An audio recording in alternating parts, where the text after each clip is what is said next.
You promised us federal funding to rebuild our community. What happened?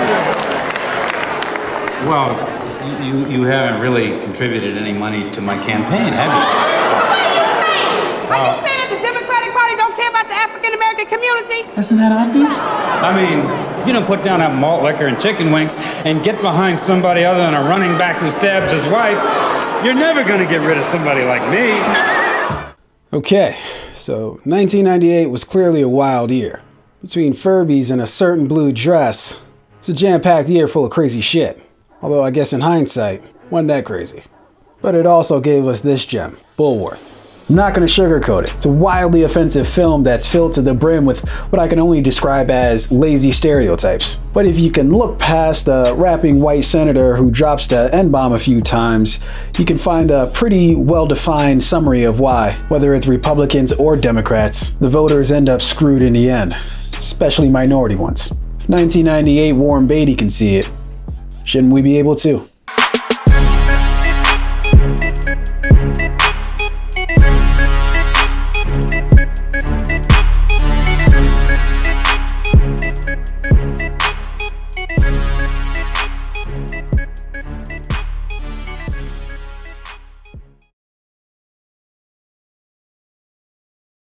Welcome to Why You Should Give a Fuck, the show where we don't just have conversations about you, have them with you. Before I go any further, please do take the time.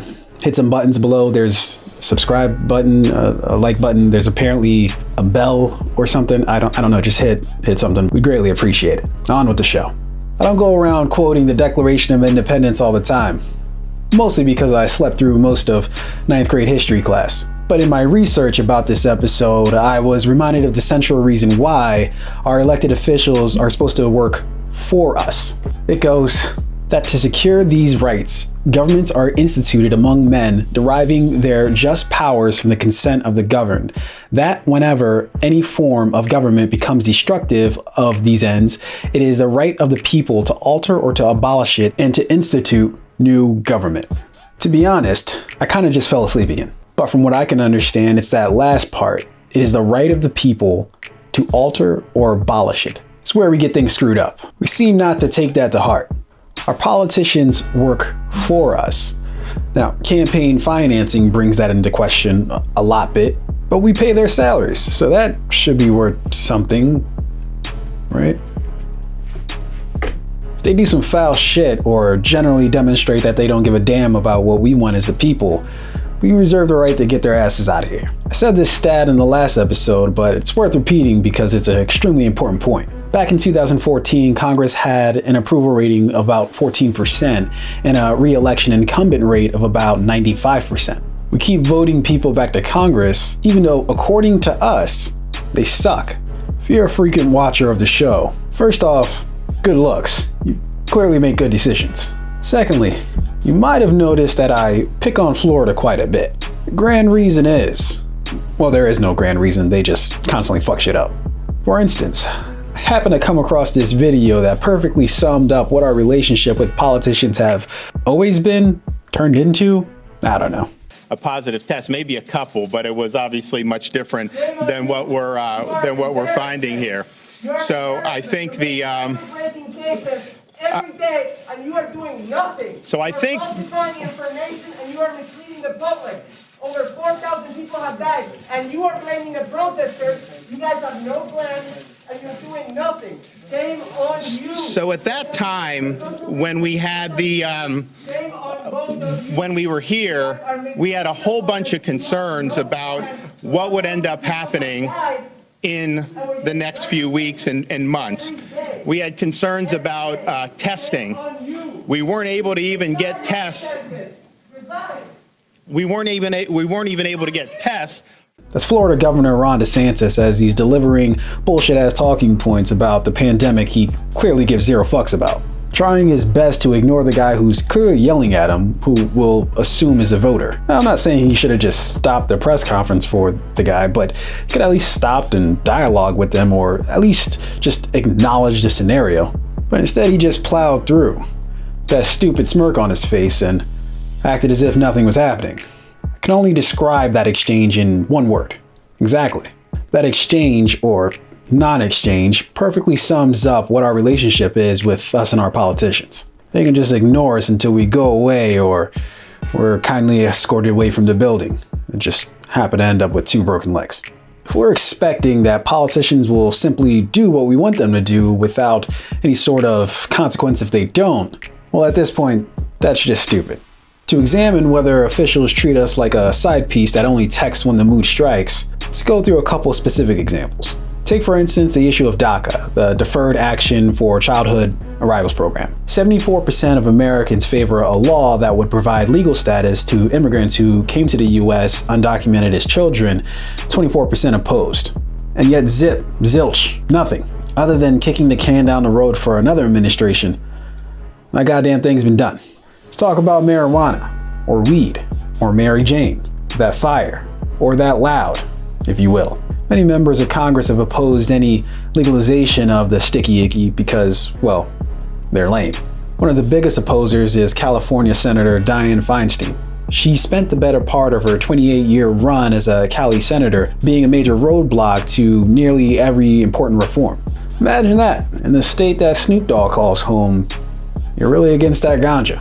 She's only now sort of come around after being challenged for a Senate seat and being pulled into certain positions that more align with the people that she's governing for. But how come she's been there for so long without really reflecting the people that she supposedly represents? Good question. Possible reason might be the naughty word of partisanship. In 2018, 37% of Democrats and 47% of Republican voters said that their vote was motivated primarily by their own party or their party's candidate. But if I don't vote for this person, the other side will win, is the thought process. Who cares if the person's actually good at their job? They just have a letter next to their name that says, I gotta go for them. And that's not even to talk about what if you didn't vote for someone and they end up winning. Do you still have a responsibility to hold them accountable? Yes. You can't just hit the snooze button for the next few years and hope that everything is going to go back to normal once they get voted out of office, if they even get voted out of office. That brings me to what we can literally do to hold our elected officials accountable. There's all sorts of tools out there to use to know if our elected officials are doing some fuck shit. Here's just one of them. This is issuevoter.org. It helps you track your representative's voting activity and keeps you informed about issues and bills that don't necessarily make headlines. You can go to things like town halls and community events. I just recently got involved in my first community town hall, and yeah, it was mostly a clusterfuck. But it was interesting getting to hear some of the voices in my community that I never really got the chance to hear before. Community events are a way for people to connect, especially with those who are in their immediate areas, and can potentially drive support for any given issue. You can also contact your representatives directly. I'm not saying you should take a giant shit on their desk or anything, or interrupt their press conference, but let them know that you're here and that you're watching in a non-creepy way, if you can help it. And we, of course, have the option of simply voting them out of office. Pretty self-explanatory. Here's why you should give a fuck. Even the best of politicians aren't immune to being corrupt or are just plain ineffective. It's like dating. You don't really know someone until you've walked into the bathroom a minute after they've been in their 20. Back in middle school, I had a teacher who said I was essentially stupid and said I didn't belong in her class. It cut deep because, to be honest, I had a lot of insecurities. And it kind of made me just stop trying altogether. As a student, I didn't really think that there was anything that I could do. The very person who was supposed to be encouraging me and pushing me to do better was doing the exact opposite. I could have asked other students if she had ever done anything like that to them, or even told another teacher. But in reality, I just accepted it and moved on. All these years later, what she said still stays with me, as do bullshit policies that politicians make against our will that can sometimes affect generations. But the truth is, if one of our elected officials is fucking up, we can do something. And we can do something now. The question is, are we going to? And that's why you should give a fuck. As members of a representative democracy, we pass on power to others in the hopes that they will work in our best interests.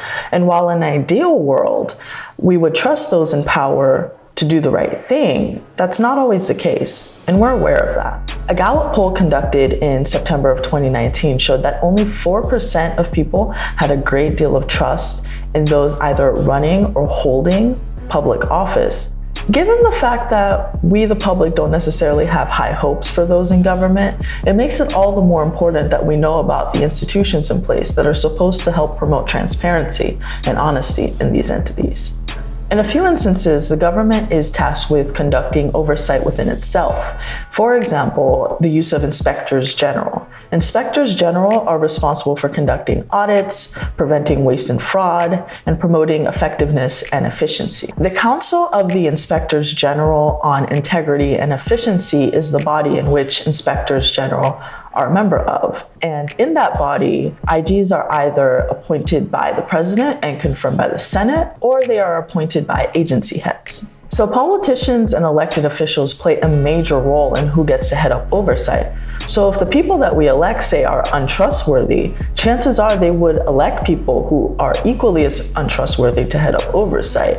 And they might potentially turn a blind eye to wrongdoing. Under the Trump administration, inspectors general have been under attack, with the president firing multiple IGs claiming that he's lost confidence in them. As a result, this has pushed lawmakers to protect IGs from the executive branch from undermining them. A thing to keep an eye out for are vacancies when it comes to IGs as well. The Project on Government Oversight reports that numerous IG posts were vacant, with some key offices being in CIA, Department of Defense, and Department of Education, all having unfilled IG positions anywhere from 588 days to 1,990 days. Quite a bit of time to be running around without a formal head of oversight. When we think about accountability, it is usually in terms of assessing whether the government is working properly for the sake of the public. But should the government have a vested interest in being held accountable? And to go even further, hold itself accountable? I spoke with TRNN's Steve Horn, a climate reporter and producer, about the significance of accountability and issues he has encountered when it comes to holding those in power accountable.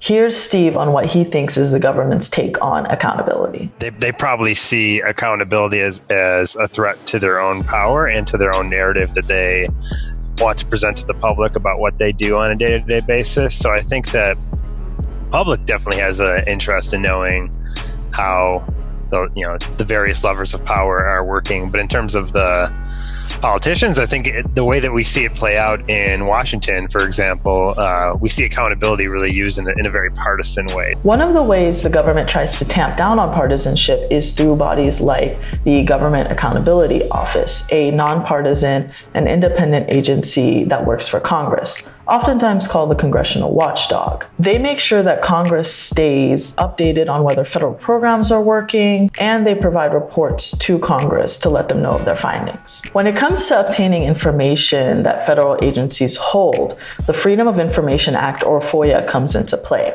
It is a mechanism that can be used not only by journalists, but the public to obtain information that might not overtly be put out by the government, but the public does have a right to know.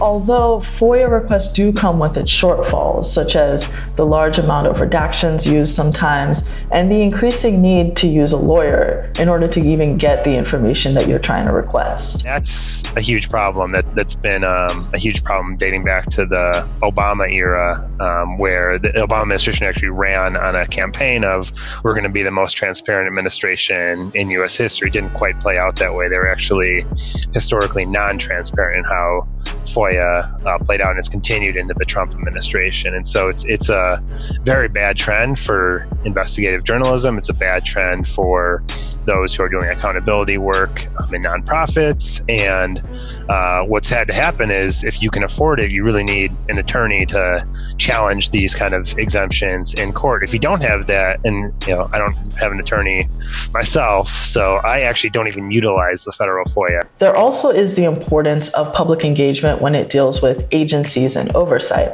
Steve discusses this in the context of the National Environmental Policy Act, or NEPA, which he says is the bedrock of environmental law, and how the Trump administration has been attacking it since the beginning of 2020.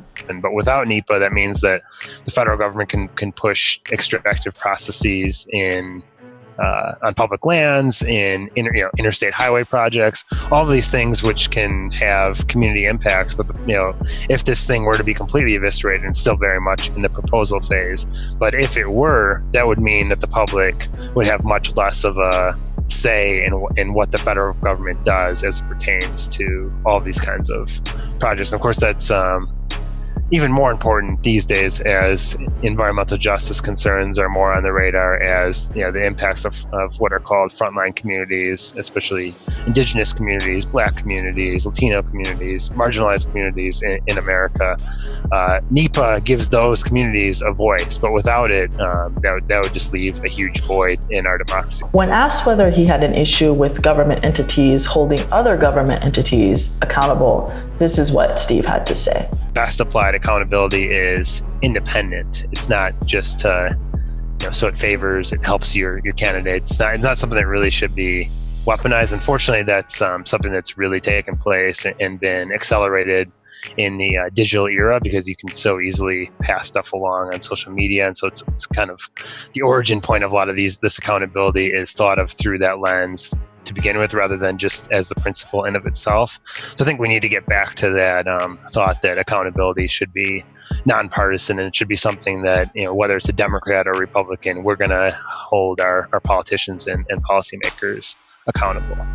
You should give a fuck, because if elected officials and government agencies are having conflicts of interest, committing ethics violations, or not filing financial disclosures, that affects you, the public, from getting a fair shake. They need to know that they can and will be held accountable, whether it be at the ballot box or, in some cases, the criminal justice system. Welcome back to the part of the show where we don't just talk about you, that we talk with you. I am your humble co-host, Tunu Gifalaju. And I'm your co-host, Genevieve. And we're back. This week we talked about accountability. If we're looking at the past 3 episodes, it's kind of like a trilogy. The first episode we talked about voters' rights. This second episode we talked about campaigns, and this particular episode we talked about accountability. So what happens after we cast the ballots and after we vote? What responsibilities we have, what responsibility the government has, yada yada. But before we get to all that, we've got some comments from last week to get to. I know you had a couple that you wanted to run by. I'll let you go through those first real quick. Okay, so we have a comment from Sasha Bandara. This person says, even those progressive representatives that already had been elected have to play for the same roles and subdued by the system. You can't change the system while inside the system, or you can't win a con artist at his own game. So I guess the question is, can you change the system while you are inside the system? Yeah, I think so. I think that it's going to take a collective effort. I think one of the reasons why the cards are stacked against people sometimes is because we don't work as collectives, right? We work as individual people or individual groups. And I think that that's kind of a mistake, that if we kind of band together as, kumbaya as it sounds, I think we stand a real chance to have some real significant change. I mean, historically we have, right? In terms of going from certain positions to others, we have changed things within our government. One might argue, though, that, the totality of it hasn't necessarily changed so much as like some of the things around the edges. But I think that if we do band together, that we can. Yeah, I agree. Pressure is key in this situation. The more people that get involved, the more likely something is to change. So yeah, completely agree with that one. Yeah. Yeah. So I had a comment here that's kind of honestly kind of a not a throwaway comment, but one that I clearly agree with. Ted Cruz has the most punchable face in America. This was by agreed. Jan Usha, I believe that's how you pronounce that. I'm going to butcher all these names, by the way. I suck at names, so including my own. But to get to a more serious comment, we have this comment from Hemster Wild. Don't get me wrong, I am an independent that leans heavily to the left, but is there such a thing as progressive Republican? Maybe it's an oxymoron, but the conversation with the young bloods entering the game, the populists, since the folks that vote them in actually want them to work and see some change, just throwing it out there.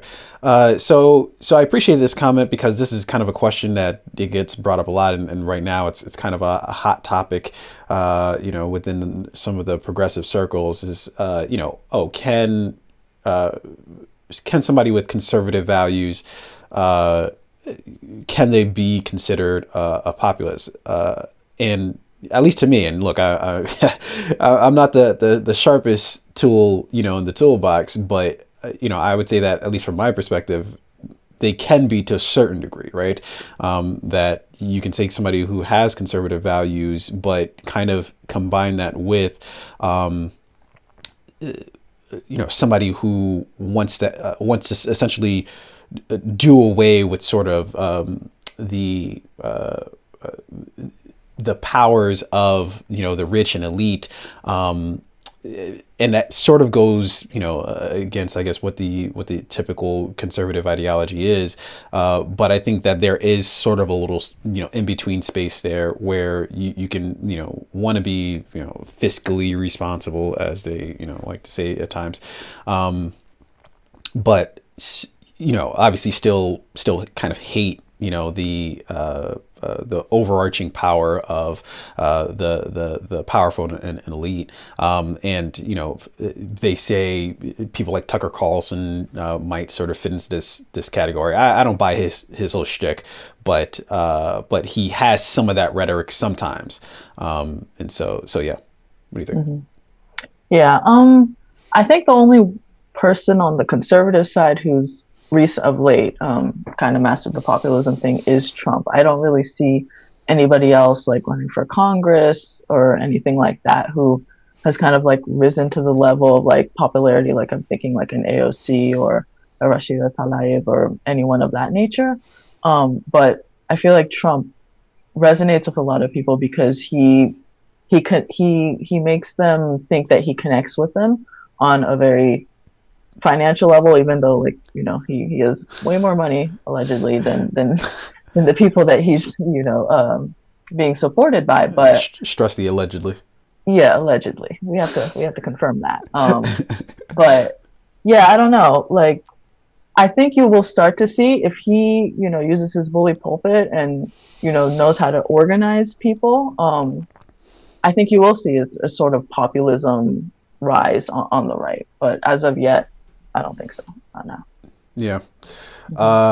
And we've gotten a lot of comments, and I kind of just wanted to throw this out there, but we've gotten a lot of comments about the name for the show. And so shout out to Truth Over Tribalism. You've been in the comment section the last couple of weeks, essentially voicing your opinion about the name of the show, and we definitely appreciate the feedback. But we've actually got something coming out soon that hopefully will help. Helps kind of parse through, the name for the show, why you should give a fuck. But I guess the thought process behind it is that, we sometimes try to kind of dance around things a little bit, in terms of using flowery language or, speaking softly. But I think sometimes, I don't know, sometimes you just got to speak direct, and without shame, about the point you're trying to make. And I think that's kind of the thought process behind the show. And instead of kind of tap dancing around that, why not just cut to the chase? Hey, here's what literally the show's the entire premise of the show. This is it. So yeah, what do you think, Genevieve? Yeah, I mean, these issues, like, I feel like I say this every week, these issues are really, really important, and people haven't woken up and realized that yet. And we're used to hearing all this, like, nice language, like, we have the respectability politics, and say it in the nicest way possible, and people aren't paying attention. Yet people are dying, people are suffering economically, social issues, like all of these things are impacting all of us, yet no one is actually caring. So I feel like, we named the show Why You Should Give a Fuck, because like it's something that you should actually care about, and we want you to understand that this is not something that is not going to impact you. Yeah, and I think like this is the language that everybody else uses. When you see like these journalists like talking all nice and proper on TV, like they're not cursing, but after they get off air, they do. So it's not like people don't know these words. But yeah, I think the show is accurate. The title of the show is, I guess, holding true to the mission of what we want to accomplish with the show.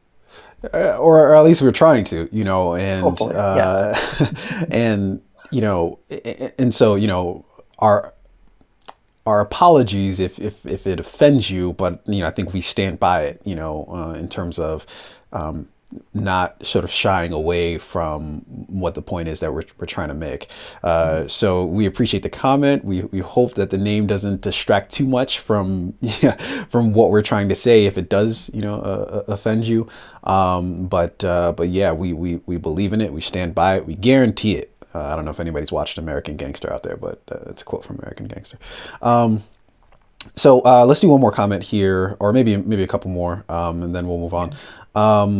Let's do this one from John Koister. I believe that's how you pronounce your name.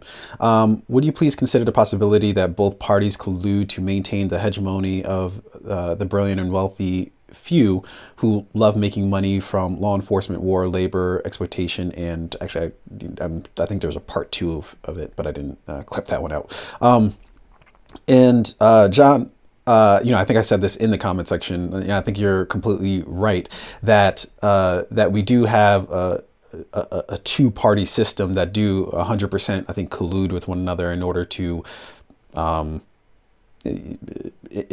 maintain power. And I think it's very clear, it's very evident that they might not necessarily it might not necessarily be a one-to-one as far as oh hey, let's collude, guys, but I think it's kind of a wink and a nod and kind of an understanding kind of thing, like, hey, as long as we're kind of squabbling back and forth with one another, we can maintain at least our firm grasp on this whole power dynamic from us and the people, and so I think that stands to be extremely true. So I definitely appreciate your comment. Yeah, for sure. I agree with that as well. I think that's why you see very little movement. Well, not very little, but not as significant movement with third parties, because the two parties want to kind of keep their power within each other. Something extra would kind of shake that up, and they get very nervous when you see like a third party candidate trying to run against them. So yeah, I agree with that comment too, John. Yeah. Okay. So, send your, type in your comments in the comment section, whether it's the live comment section or the comment section on the actual YouTube page itself. And we'll definitely try to feature them on the show. So keep them coming. We appreciate all you guys, participating in the conversation. So let's move on to this week's episode. This week we talked about accountability, and it's a big topic to tackle.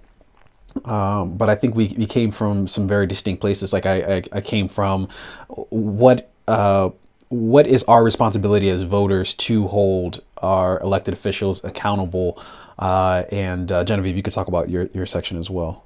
Yeah, and then I tried to focus on like accountability at the institutional level, kind of like internal things within the government of them trying to hold themselves accountable. We're kind of used to, I guess, journalists from the outside and independent watchdogs from the outside trying to hold them accountable. And so I just wanted to explore what mechanisms that the government, federal government has, Congress has to hold themselves accountable. Yeah. And so, as I was kind of going through this particular episode, I think what I sort of realized is that, both of our sections are two separate sections, but it's a hand-in-hand situation, where you need both. You need both the people as well as the government to hold these elected officials accountable. Even if, let's say even if a person that you didn't vote for won, you still have a duty to, for those things that you're advocating for, still push for them. That you can't just wait until the next person comes along and you vote for that person. Of course, you should absolutely vote for whoever you think is going to do the job that you want them to do, but you can't stop advocating for the things that you policies that you want to see enacted, because if you wait, sometimes it's just way too long, and these policies they affect us over the course of generations at times, and so time is clearly of the essence, and you have the ability to. I think is the whole reasoning for what I was trying to say in my section. Mm-hmm. And another thing, like when you let people, have a certain type of power and then you don't check them, they will run as crazy as they want with that power. They think that, like no one's gonna worry about like what I'm doing like in this agency or that agency. So they're going to think like they can do whatever. And I think it's kind of on us, like to tie to Tunde's part, it's kind of on us to help hold them accountable and also get involved when, certain events happen, kind of like oversight hearings, things like that. We're able to, like legally, we're able to get involved in those type of processes. So we wanted to kind of show you guys your options if you are looking more into how do I hold my government official accountable? How do I make sure that federal governments, different type of governments are running as effective and efficient as possible? Yeah, and there's nothing more sexy than listening to a hearing or participating in a hearing. So just have some coffee with you. I don't know, have some Red Bull or something. But I think that also is another thing too. Is that I think sometimes if a cynical person would say that they essentially they make these things as dry as possible. They make them as just boring as possible, so people really don't want to participate, and they bury all this, all these bills under these kind of legal language, so you can't even read, the bills that are getting passed through. But that's why I was throwing out. There are a lot of tools out there to help sort of dissect all that, and you just have to have kind of the want to in order to be able to utilize those tools, like issuevoter.org, to be able to sort of decipher a lot of these things. And they're banking on you thinking like, oh, this is really boring. So they'll slide things in where they're like, oh, nobody's going to watch, nobody's going to pay attention. So you kind of want to be as active and, get involved a little bit earlier on, because they just assume that you're not paying attention. So you don't want them to think that like, oh, they can get away with whatever. That's why I think it's good to, get involved, even if the hearings are 4 hours long and boring as hell. Sometimes it's worth it. Yeah.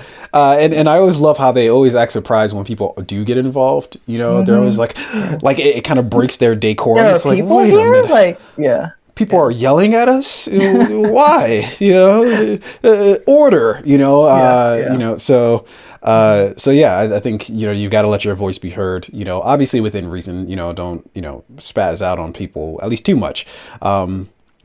But because I think it's sometimes they use that as the excuse to ignore you. It's just like, oh, you're crazy, so we can't let you a part of this conversation. And so I hate giving people that easy out. And so, yeah. So anyways, ladies and gentlemen, we got to get the hell out of here. We got other things that need to be done. But we appreciate you watching, as always. And like I said, drop us a comment in the comment section below, and we'll definitely try to feature it on the show. They don't all make it, of course, for time's sake, but we do try to feature some of the ones that we think are really sort of key points, whether it's points that we're making or points that are counter to what we're making. We try to feature them. So yeah, with that, I think we will hit the usual sign off.